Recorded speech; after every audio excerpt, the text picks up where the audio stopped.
Beyond ಹೆಡ್ಲೈನ್ಸ್ನ ಮತ್ತೊಂದು ವಿಡಿಯೋಗೆ ಸ್ವಾಗತ. ಐಟಿ ಉದ್ಯೋಗಿಗಳ ಕೆಲಸದ ಅವಧಿಯನ್ನ ದಿನಕ್ಕೆ 12 ಗಂಟೆಗಳಿಗೆ ಹೆಚ್ಚಿಸುವ ಬಗ್ಗೆ ನಿಯಮ ರೂಪಿಸಲು ಕರ್ನಾಟಕ ಸರ್ಕಾರ ಇತ್ತೀಚೆಗೆ ಮುಂದಾಗಿತ್ತು. ಇದಕ್ಕೆ ವ್ಯಾಪಕ ವಿರೋಧ ವ್ಯಕ್ತವಾದ ಬೆನ್ನಲ್ಲೇ ಸರ್ಕಾರ ತನ್ನ ನಿರ್ಧಾರದಿಂದ ಹಿಂದೆ ಸರಿಯಿತು. ಐಟಿ ವಲಯದಲ್ಲಿ ದೈನಂದಿನ ಕೆಲಸದ ಸಮಯವನ್ನ ವಿಸ್ತರಿಸೋ ಪ್ರಸ್ತಾವನೆ ಕೈಬಿಟ್ಟಿದ್ದೇವೆ ಅಂತ ಸರ್ಕಾರವೇ ತಿಳಿಸಿತ್ತು. ಹೀಗಿರುವಾಗಲೇ ಕರ್ನಾಟಕದ ನೆರೆಯ ರಾಜ್ಯ ಮಹಾರಾಷ್ಟ್ರದಲ್ಲಿ ಕಾರ್ಮಿಕ ವಲಯಕ್ಕೆ ಆಘಾತ ನೀಡೋ ನಿರ್ಧಾರವೊಂದು ತೆಗೆದುಕೊಳ್ಳಲಾಗಿದೆ. ಮಹಾರಾಷ್ಟ್ರದಲ್ಲಿ ಸರ್ಕಾರ ರಾಜ್ಯ ಸಚಿವ ಸಂಪುಟ ಕಾರ್ಖಾನೆ ಕಾಯ್ದೆಗೆ ತಿದ್ದುಪಡಿಯನ್ನ ಅನುಮೋದಿಸಿದೆ. ಇದರ ಪ್ರಕಾರ ಕಾರ್ಮಿಕರು ದಿನಕ್ಕೆ 9 ಗಂಟೆಗಳ ಬದಲು ಇನ್ಮುಂದೆ 12 ಗಂಟೆಗಳವರೆಗೆ ಕೆಲಸ ಮಾಡಬೇಕು.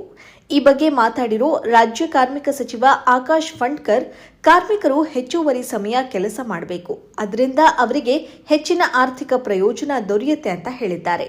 ಆದರೆ ಮಹಾರಾಷ್ಟ್ರ ಸರ್ಕಾರದ ಈ ನಿರ್ಧಾರದ ವಿರುದ್ಧ ವ್ಯಾಪಕ ವಿರೋಧ ಕೇಳಿಬಂದಿದೆ. ಈ ಹಿಂದೆ ಉದ್ಯೋಗಿಗಳು ವಾರಕ್ಕೆ ಗರಿಷ್ಠ 48 ಗಂಟೆಗಳವರೆಗೆ ಮಾತ್ರ ಕೆಲಸ ಮಾಡಬಹುದಾಗಿತ್ತು. ಈಗ ಇದರ ಮಿತಿಯನ್ನ 60 ಗಂಟೆಗಳವರೆಗೆ ವಿಸ್ತರಿಸಲಾಗಿದೆ.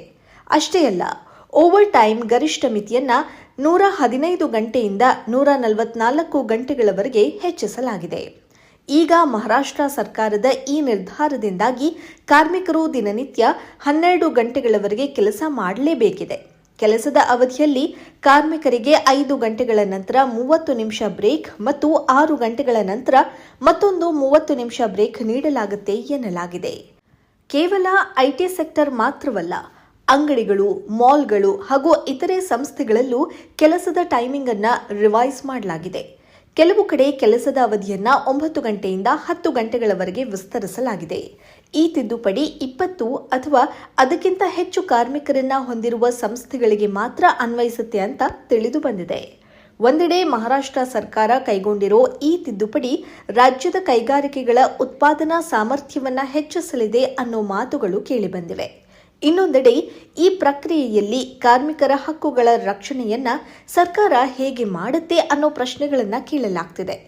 ಪರ ವಿರೋಧದ ಚರ್ಚೆ ಜೋರಾಗಿ ನಡೀತಾ ಇರುವಾಗಲೇ ಕೆಲವು ಉದ್ಯಮಿಗಳು ಕರ್ನಾಟಕ ಸೇರಿದಂತೆ ಆಂಧ್ರ, ತೆಲಂಗಾಣ ಮತ್ತು ತಮಿಳುನಾಡಿನಲ್ಲೂ ಈ ರೂಲ್ಸ್ ಬರಬೇಕು ಅಂತ ಅಭಿಪ್ರಾಯ ವ್ಯಕ್ತಪಡಿಸಿದ್ರು.